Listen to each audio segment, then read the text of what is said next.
Bill Worley, and the title of Phil's speech is Effective Sales Presentation. It's going to be 5 to 7 minutes long.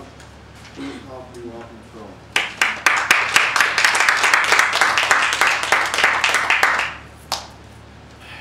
Thanks, Vito, Toastmaster, fellow Toastmasters and honor guests. It's nice to be back here again tonight. Talk to you guys about a couple of things. First, I want to ask you all a question. What is it that goes through your mind when you first meet somebody, a complete stranger? What is it you think about? Friend or foe? Let's say friend. Or actually, you know what, let's change that. That's the first thing I think about. That's understandable, but let's say it's somebody you've never met before and you have no idea about anything about them. Are they single? I like that. Anybody else? What was the question? What goes through your thought process when you first meet somebody who you haven't met before? Complete stranger. Are they nice? What they do? Okay, yeah, something about them, maybe on their dress, their personality. You think they're nice, somebody maybe you can relate with. So you try to match your first impression with, what this person is really like. Absolutely. Tend to have like these thoughts. They could be good.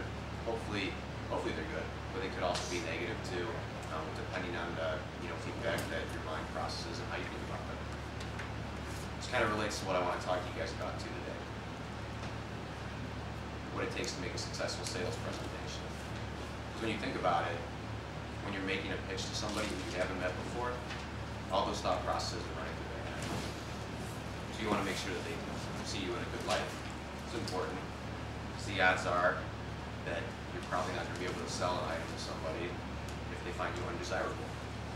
They think that you're not a genuine guy, if you're just in it to make your own dollar. You don't really want to solve their problem. So it's a little bit of an interesting situation to be in. My first point, trying to relate to that, is that you need to start a conversation with somebody you've never met before. For some reason, that can be difficult, I think. Anxiety. It's like somebody you've met for the first time. People think, I guess maybe when you're not in the industry, that you can just do that like naturally, but it's a learning process. There are things you have to go through to try and get to that point, and I guess you kind of go through some growing pains with that too. I'm proof of that. I've gone through them. It's not an easy process to learn, but honestly, if I can do it, anybody can do it from what I've seen.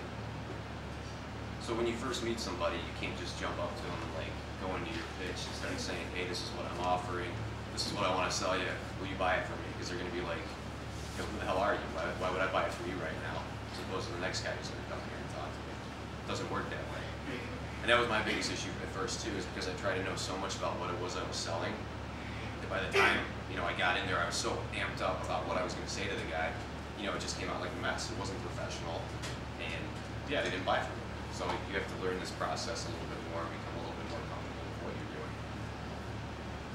So if you can have a conversation and lead into something and just talk with an individual, it's going to make it a little bit easier.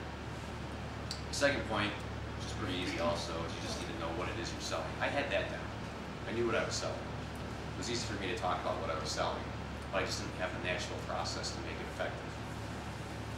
Understanding different aspects, if it's a product or if it's a service, know those very well, because when you're in a sales meeting, if it is one person, if it's one-on-one, which is a little bit easier, but if you've got more than one person in there, you could get hit with different questions at different times, and you got to be ready to answer those. You can't look to what your notes are or anything. It's unprofessional. It's going to make people think that you don't know what it is you're selling, and once again, you're just in it for your bottom line. People don't genuinely like that. They want to make sure that you're looking at what they're selling, or what you're selling is going to benefit them. So if you got that down, you can talk to somebody, you know what it is you're selling. The third point is you just got to kind of have a little bit of a flow to the conversation.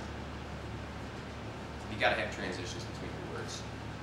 The first time, it's not going to be the greatest. Like I said, I'm proof of that. I've gone through it. I've had some moments in sales meetings where I've come out of there and I've just been like, oh my God, that was freaking terrible, And it's one of those things that you just have to keep working at. If you continue to get a good idea of what it is you're talking about, and you get more comfortable with talking with individuals that you don't know.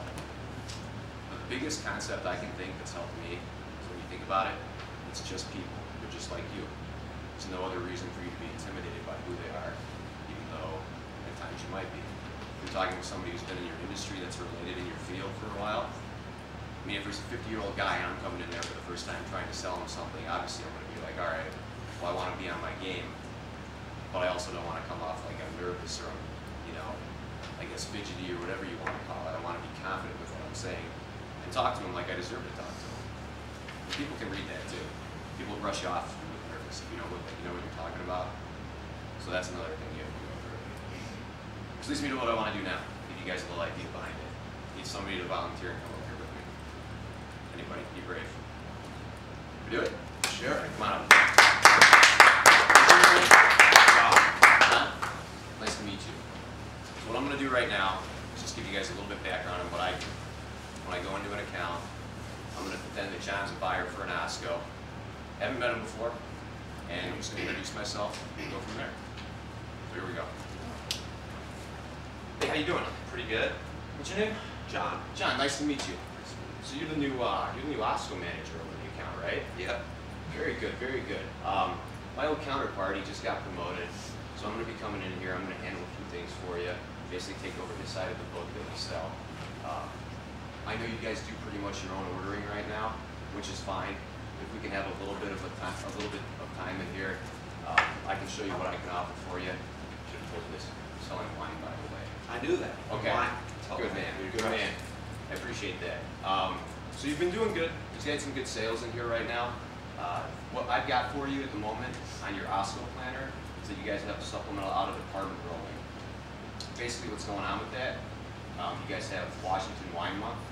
You guys did a display last year around this time. I heard you did really well with it.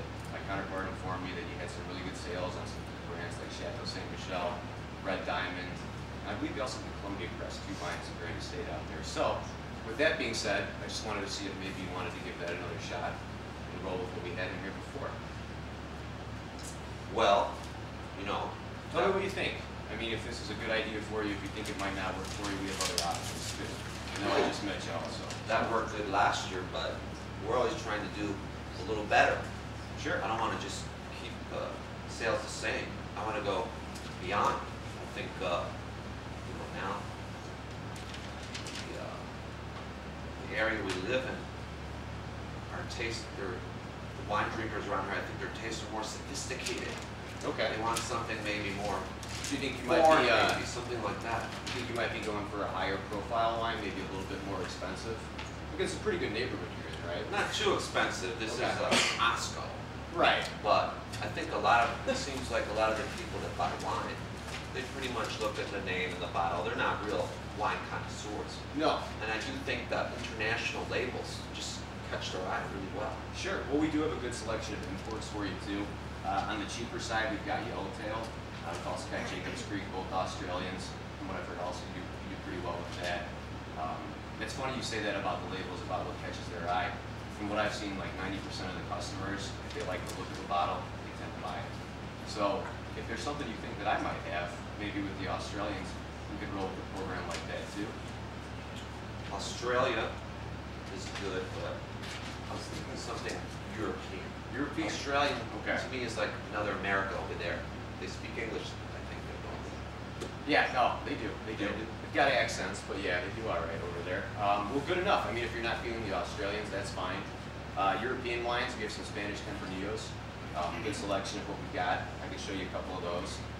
If you weren't comfortable with doing the Washington Wine Month program now, I'd also understand that too. March is almost over, so maybe we could put that on the back burner until next year. Let's sit down sometime. Seems like you don't want to commit to anything right now. Exactly. And that's fine. You just met me, so we'll go from there. Sounds good. Good enough? Great. It's nice to meet you, though. Okay, thank you. Thank you. So that's the basic idea behind it. Get to know somebody, talk to them a little bit. You go from there. Thank you, guys.